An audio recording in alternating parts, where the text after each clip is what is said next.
నిజామాబాద్ జిల్లా డిచ్పల్లి మానవతా సదన్లో ఘనంగా మాజీ మంత్రి మండవ వెంకటేశ్వరరావు జన్మదిన వేడుకలు పిల్లలతో కలిసి కేక్ కట్ చేసి 75వ జన్మదిన వేడుకలు జరుపుకున్న మండవ. నిజామాబాద్ జిల్లా డిచ్పల్లిలోని మానవతా సదన్లో విద్యార్థుల మధ్య మాజీ మంత్రి మండవ వెంకటేశ్వరరావు జన్మదిన వేడుకలు ఘనంగా నిర్వహించారు.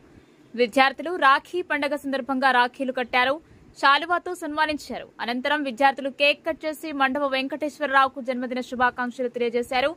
విద్యార్థులు సాంస్కృతిక కార్యక్రమాలతో కనువిందు చేశారు. ఈ సందర్భంగా మండవ వెంకటేశ్వరరావు మాట్లాడుతూ మానవతా సదన్లో తన పుట్టినరోజు వేడుకలు జరుపుకోవడం ఆనందంగా ఉందన్నారు.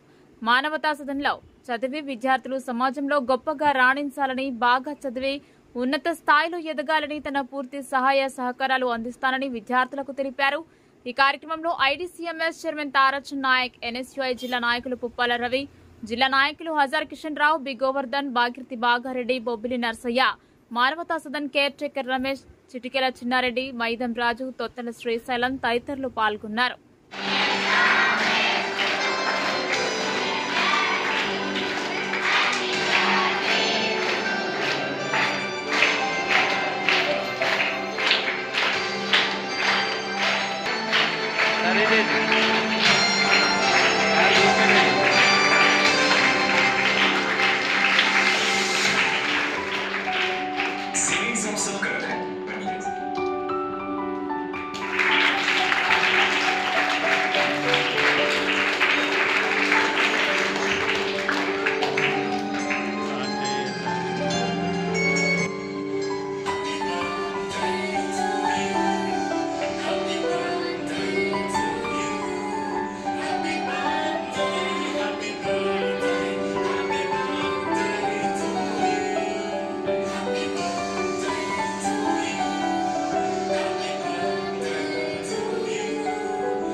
BTech sir BTech sir second year sir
sir ఇక్కడ 2016 సంవత్సరంలో ఇది స్టార్ట్ చేయబడింది మనకి తెలుసు.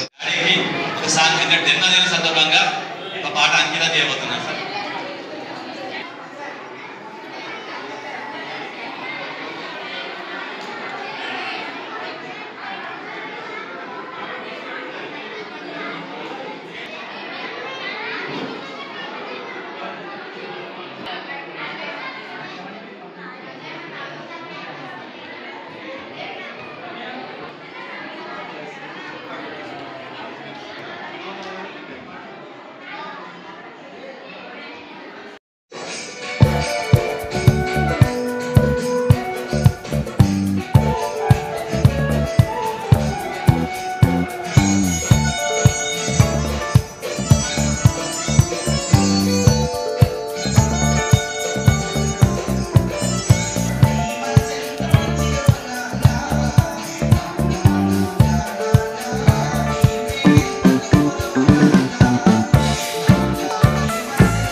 తెలియజేస్తూ ముందుగా మాట్లాడకన్నా ముందు మన పిల్లలు డాడీకి రాఖీ కడతారు కాబట్టి ముందు నలుగురు వచ్చేసి డాడీకి రాఖీ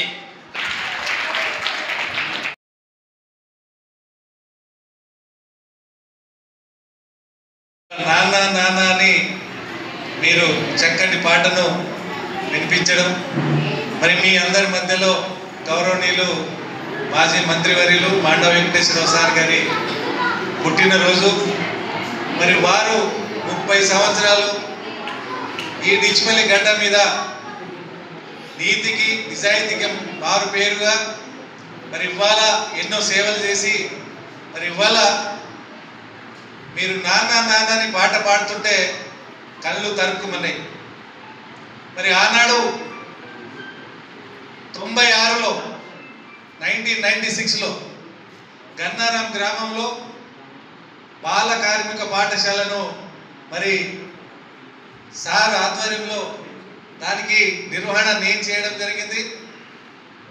96 2025 ముందు మీ చూపులు కానీ మీ చూపుల్లో ఉండే ప్రశ్నలు కానీ మమ్మల్ని బాధిస్తాయి.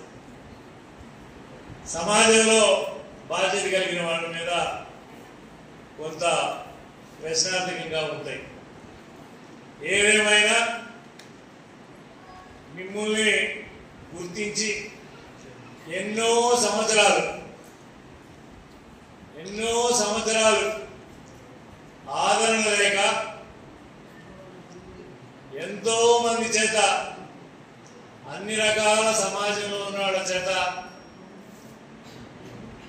నష్టపోయినటువంటి కుటుంబాల నుంచి ఆ వాళ్ళల్లో ఉన్నటువంటి బాధల్ని చెప్పుకోలేక మిమ్మల్ని కాదనలేక కొంతమందిని వదిలిపెట్టకుండా ఉన్నటువంటి సందర్భాన్ని మాత్రమే నేను చెప్తున్నా. ఎక్కువ మీ అందరినీ మళ్ళీ మీ మనసు గాయాలు చేయాలని కాదు, కానీ చిన్నపిల్లలు మీ అందరికి కూడా అర్థం కాదు. ఏదేమైనా మీ ముఖాల్లో ఏమిటి మిగతా పిల్లలాగా మేము కూడా కాదా అనే ఒక ప్రశ్న మాత్రం ఎక్కడైనా మాకు కనపడుతూ ఉంటుంది. నేను పోయినసారి వచ్చినప్పుడు రమేష్ గారు చాలా విషయాలు కూడా చెప్పారు. ఉన్న దాంట్లో మీకు బాగానే జరుగుతుంది అనేటువంటి ఒక మాట కూడా చెప్పారు. నాకు ఈ సదన్తో ఎలాంటి సంబంధం అంటే, మొట్టమొదట మీ పిల్లలకి ఇట్లా పెట్టాలి, మీ పిల్లలకు ఒక గూడు కావాలి అని మిమ్మల్ని ఏం చేసిన పిల్లల్ని, చైల్డ్ లేబర్ పిల్లల్ని, అటువంటి వాళ్ళందరినీ తీసుకుని ఆర్ఓసీకి పెట్టాను. ఆర్బీసీ పేరు మీద మొట్టమొదటి స్కీమ్ స్టార్ట్ అయింది. అప్పుడు కూడా ఇక్కడ ఎంఆర్ఓ ఆఫీసులు పాడుపడిపోయే సందర్భంలో ఇక్కడ పునాది అయింది. అప్పట్లో రాష్ట్రంలో కూడా అతి తక్కువ ఇటువంటి సెంటర్లు పెట్టడం, మన దగ్గర డిచ్పల్లి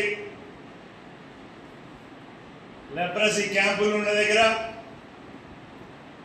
అలాగే మిమ్మల్ని అన్ని ఆలోచన చేసేటప్పుడు తీసుకుని ఇక్కడ పెట్టిన సందర్భంలో ఇంతో అంతో మా పాత్ర కూడా కొద్దిగా ఉంది. తర్వాత కొంతకాలం మేము మంత్రిగా ఉన్నా, మీకు ముందే రమేష్ గారి లాగా పెద్ద పంతులుగా నేను కూడా కొన్ని రోజులు ఉన్నాను. ఈ పంతుడి మీద ఇంకో పంతుల్లాగా పిల్లలతోటి చాలా అనుబంధం పెంచుకున్నాను. నేను కూడా స్కూళ్ళకి వెళ్ళేవాళ్ళం, ఇన్స్పెక్షన్లు చేసేవాళ్ళం, టీచర్లు ఎవరైనా రాకపోతే వాళ్ళ మీద సస్పెండ్ కూడా చేసి వాళ్ళతో కూడా మాటలు కూడా పడ్డాను.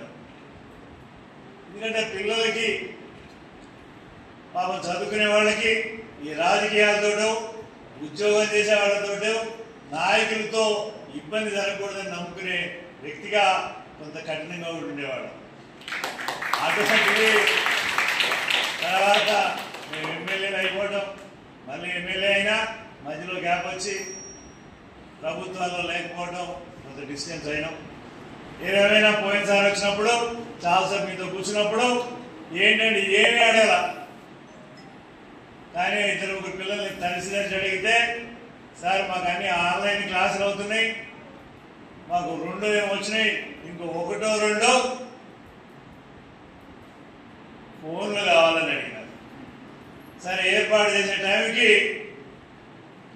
ఆలోచన చేసే టైంలో ఆ 2-3 రోజుల్లోనే ఈ కరోనా లాక్డౌన్ ఎత్తేసారు. పిల్లలకి ఐఫోన్ వద్దుసారని రమేష్ గారు నేను వచ్చినాడు అన్నారు. సో అది ఇవ్వలేకపోయాం. నాకు మాత్రం ఎప్పుడు ఈ సదనికి పిల్లలకి బాగా ఉన్న లిస్టులోనే నేను పడుతున్నాను. ఎప్పుడు నేను కాకపోతే చెప్పిన మాట వేయలేదు. ఈ నాయకులంతా ఇంతే కదా అనే భాషల్ని నాకే ఎప్పుడు గుచ్చుకునేది. అలానే రమేష్ గారు ఇప్పుడు చెప్పినారు, గవర్నమెంట్ దగ్గర నుంచి మిగతా అన్ని కొద్దిగా ఫుడ్ పర్లేదు, మిగతా జమ చేసుకుంటున్నాం, కానీ డ్రెస్సులు స్కూళ్ళలో వస్తున్నాయి. మామూలు డ్రెస్కి తల్లిదండ్రులు లేరు కాబట్టి ఈ వచ్చిన డొనేషన్లో ఇవ్వాలి అనేటువంటి బాధ ఉంది. మాకు 2-3 డ్రెస్సులన్నా గవర్నమెంట్తో ఇప్పించండి అనేటువంటి మాట చెప్పినారు. తప్పకుండా నా ప్రయత్నం నేను మంచి మాట పెట్టి ఇందాక చేసిన బాకీ డ్రెస్సులు రాయడానికి మాత్రం కాదు, కానీ ఒక డ్రెస్ని నేను ఇప్పిస్తాను. మిగతా ఎవరు ఇచ్చేదానికన్నా గవర్నమెంట్ నుంచి మీకు రెగ్యులర్గా వస్తే మంచిది కాబట్టి రమేష్ గారు కోరుకుంది కూడా అదే. కాబట్టి ఏమాత్రం అవకాశం ఉన్నా ముఖ్యమంత్రి గారు, ఎడ్యుకేషన్ మంత్రి కూడా, వెల్ఫేర్ కూడా, కాబట్టి ఆ విధంగా ఒక లెటర్ పెట్టి మా ప్రయత్నం నేను చేసి పెడతానని మాట చెప్పుకుంటూ ఇంకెప్పుడన్నా ఒక రోజు మళ్ళా తీరిగ్గా వద్దాం. ఈ రోజున ఈ బయటనే పుట్టినరోజు ఇప్పుడు చేసుకోవాలా. రవి ఆడే నా పేరు మీద అప్లోడ్ చేసుకున్నాడు, ఆయన చేసుకున్నాడు, అందరూ ఉండేవాడు. కానీ సరే మీ దగ్గరికి పెడతాను అంటే కేక్ వద్దు, ఆ దగ్గరికి వద్దామని చెప్పినారు. కేక్ కూడా పెట్టినారు. కొద్దిగా నాకు ఏదో చేసుకున్నట్టే ఉంది, కానీ మీ అందరూ ముఖాల్లో సంతోషం ఉండటమే మాకు పెద్ద కేకు ఆనందంగా భావిస్తూ తప్పకుండా అలానే చెప్పినారు. పాప ఇంజనీరింగ్, ఇంకో పాప అగ్రికల్చర్ బిఎస్సి, నర్సింగ్, వీళ్ళందరూ చెప్పినారు. అట్లానే మీకు బయటకు వెళ్ళి మళ్ళీ బజార్లో వదిలిపెట్టకుండా ఏదైనా ఉద్యోగం వచ్చేదాకా చిన్నదో పెద్దదో సాధన చూసుకుని కొంత చేసే పరిస్థితి ఉంది. కాబట్టి అటువంటి ఎక్కడన్నా అవకాశాలు ఉంటే మరి మా ఇంటి కూడా చేతుడు మాతోడుగా కొద్దిగా మా చేయి కూడా కలుపుతామని లాస్ట్ టైం కూడా చెప్పారు రమేష్ గారిని. ఏదైనా అట్లాంటి ఏదో కొద్దిగా ఇన్వాల్వ్ చేయమంటే రమేష్ గారు తొందరగా ఇన్వాల్వ్ చేయాలనుకుంటా, కనుక మేము తప్పించుకున్నట్టు అయిపోయింది, రమేష్ గారు మమ్మల్ని వదిలిపెట్టినట్టు అయిపోయింది. కనుక తప్పకుండా మీకు చెప్పిన పాటు మిగతా కార్యక్రమాలు పంచుకోవడానికి ఎప్పుడైనా వస్తామని, తీరిగ్గా వస్తామని, ఒక గంట సేపు కూర్చోవడానికి, మీతో మాట్లాడడానికి